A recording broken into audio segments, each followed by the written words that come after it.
So this is a World War II Wildcat fighter. And in World War II, to train new Navy pilots how to land on an aircraft carrier, some of the training was done in Lake Michigan. They put temporary wooden decks on top of a couple of the lake steamers, and that's where some of the Navy pilots actually learned how to land on a carrier. And not all the first landings actually did work out the way they hoped they did. Navy did a survey a few years back and found about 60 airplanes sitting on the bottom of Lake Michigan, and this is one of them.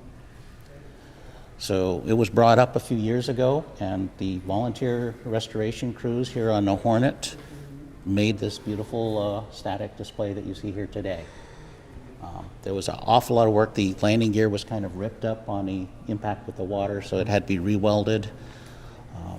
Some of the skin was replaced, but a lot of the skin they salvaged.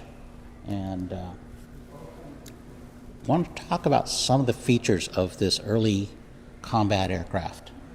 Begin with almost everything on this aircraft is manual, including the retracting of the landing gear.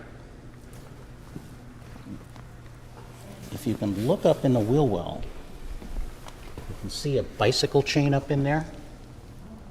Oh, yeah. That connects to a hand crank on the right side of the cockpit. Right after takeoff, the pilot is flying with his left hand on the stick and his his left hand on the throttle, his right hand on the stick. Immediately after takeoff, he's got to switch hands, now flying with his left hand, and there's this huge crank he has to start cranking on. It takes 32 turns of this crank to fully retract the landing gear, just as he's first struggling off the deck of the carrier and slowly gaining altitude. The wings fold, as they do on most naval aircraft, because there's so little space on a carrier, they have to make it the most economical for the space. This wing system here is done manually. So when it's time to fold the wings, or unfold the wings in this case, sailors would have to walk the wing out, and because of the angle of this hinge, the wing would straighten out and line up, and then this fitting right here would engage this lock pin, and that's what locks the wing in place. So this crank swings down, uncranks, that drops the pin down so the wing can come in, and then you manually crank it back up to lock the wing in the extended position. And the little red tab you can see here, when that wing is fully locked, that tab pulls down. So the pilot can look out his window, and if he sees the tab, he knows the wing's not locked, the plane's not safe to take off. The engine on this aircraft, there were different models of the Wildcat, but typically this engine does not have a starter on it. Instead, or not an electric starter, instead to start this engine, it was generally done with a cartridge start. You have a blank, like a blank from a shotgun, and when you trigger that, that fires into one of the pistons and gets this engine spinning around for starting the engine. So this is a torpedo bomber, a Avenger torpedo bomber, and it was developed by the same company that built the Wildcat, although it was designed slightly later, and you can see some of the changes they made in their technology. It's a much bigger aircraft because you're carrying a big load. It's got a crew of 3 on board. This particular airplane was actually built after World War II. It spent some time as a training aircraft, training pilots how to drop torpedoes. Then it was used as a delivery aircraft to fly passengers out to aircraft carriers. And then it was given to the forestry department, and it spent a good part of its life fighting forest fires. Relevant. So all of the military equipment was removed. The rear gun turret was removed, and it was used as a forest fighter.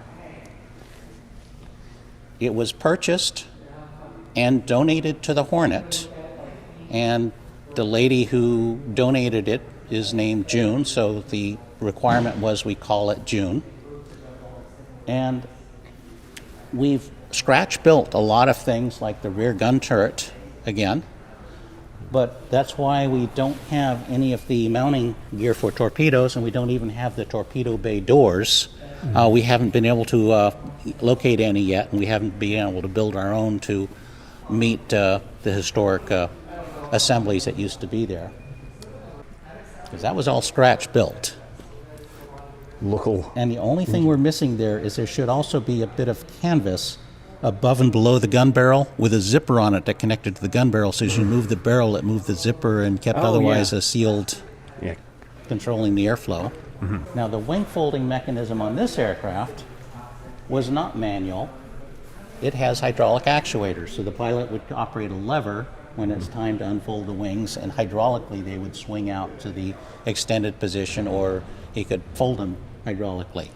And then the lock mechanism works the same as on the Wildcat, except instead of being manual, it's also hydraulic operated, and it still has that same little red tab to tell you if the wing's locked or not. Now, for starting this engine, there actually is an electric motor starter on the gearbox. But you actually don't want to use the electric starter, if possible, to start this engine.